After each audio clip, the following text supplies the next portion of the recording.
Ya. Cuma balik kepada isu Laut Cina Selatan ni. Saya rasa di situlah yang mungkin akan ada sedikit dilema. Sebab ada yang berpendapat bahawa kadang-kadang pendekatan Malaysia ini terlalu lembut.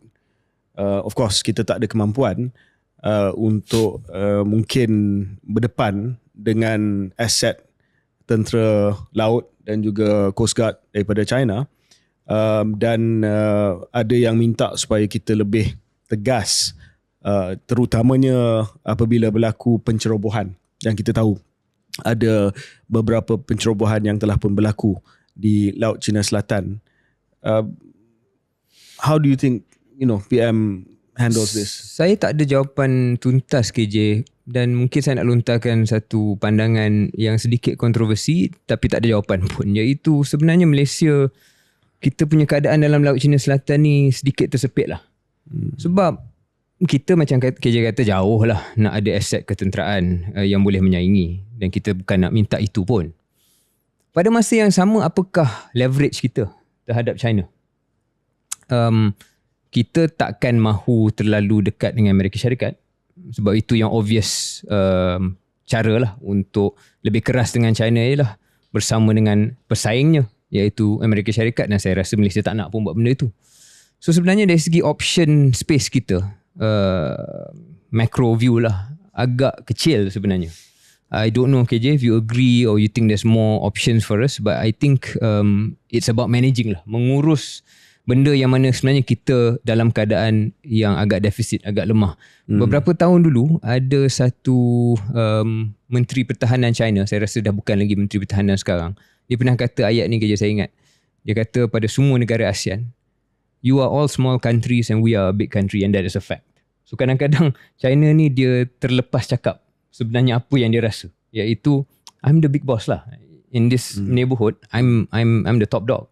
And you guys boleh buat lah apa, but actually you are small countries. Ya. Dan saya rasa biasanya bila kita, Syaril tanya tadi, what leverage do we have? Apa yang kita boleh buat untuk kita berdepan dengan China lah, terutamanya bila berlaku benda macam ni. Selalunya counter tu akan melibatkan pesaing dia, Amerika Syarikat. Tapi dalam keadaan hari ni kita tersepit sebab kita tak nak dilihat terlalu rapat dengan Amerika Syarikat sebab apa yang sedang berlaku di Timur Tengah, di Gaza dan sebagainya.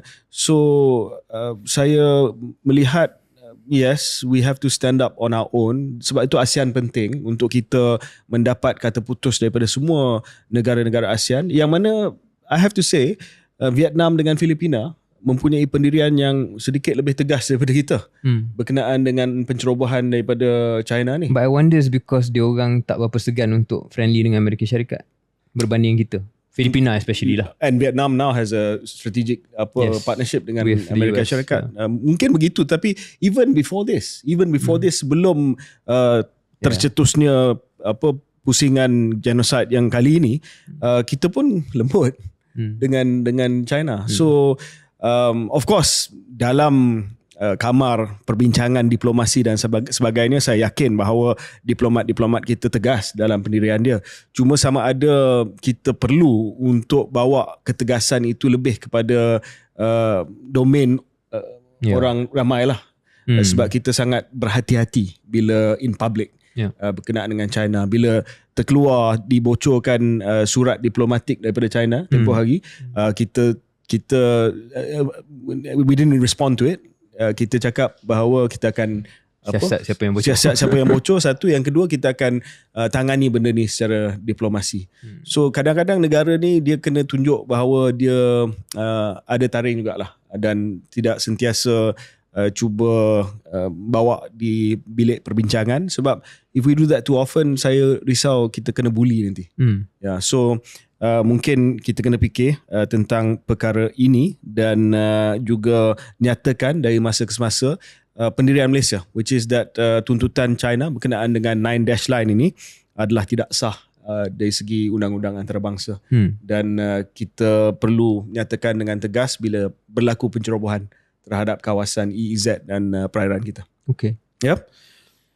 Speaking of people and optics. Yeah, people and optics. apa yang berlaku di Pulau Pinang baru-baru ni, ada satu program yang telah pun mencetuskan perbincangan dan juga kecaman dan juga telah mendapat reaksi dan penjelasan daripada kerajaan. Ini berkenaan dengan satu program yang berlaku di sebuah sekolah di Pulau Pinang, yang mana ada kehadiran apa yang dikatakan sebagai pelajar-pelajar universiti di Sekolah Menengah Swasta Chung Ling Pulau Pinang, dan pelajar-pelajar tersebut pakai uniform tentera laut China. Syarul ada baca berita ni? Ada baca. Ya. Dan itu telah pun menimbulkan kecaman disebabkan semua yang kita bincang tadi. China walaupun rakan strategik Malaysia, tetapi kalau ada satu benda yang menjadi masalah antara Malaysia dan China adalah sebenarnya apa yang sedang dibuat oleh tentera laut mereka di Laut Cina Selatan. Dan bila berlakunya satu program di mana kadet, mereka ni bukan pelajar universiti biasa. Jadi Menteri Pendidikan tak betul. Mereka bukan pelajar universiti biasa. Mereka ni adalah kadet, ya, kadet di Universiti Pertahanan Tentera Laut China, yang mana mereka ni akan sedang dilatih untuk menjadi kelasi. Dan mungkin satu hari nanti akan menjadi kelasi di atas kapal perang yang akan menceroboh kawasan Malaysia. So optiknya memang tak bagus lah. Walaupun penjelasan dibuat bahawa ini just program diplomasi biasa, pertukaran budaya dan sambutan ulang tahun ke-50 hubungan diplomatik antara Malaysia dan China.